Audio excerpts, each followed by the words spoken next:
Şakirəyə görün datdığınız yer. Özlüyorum. Aydın matrozudur bunlar. Sada qara germetika.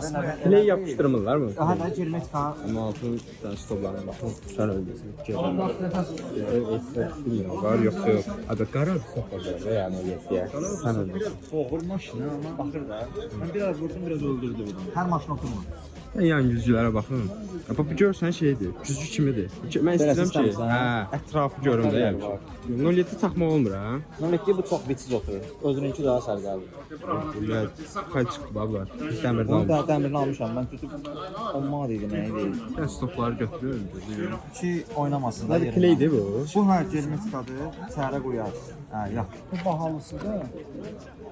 Bahalısıdır. İlk görünüşünə Ətrafı əyri görürsən. Yumru var ya məsələn, bir üstə satıb qoyurlar yumru. bura yapışdırmaq istəyirəm. Yo, güzgü o pişiklikdə əyri olsun da belə. Savaskoy güzgüdə görə bilmirəm. Qaqaş getdi.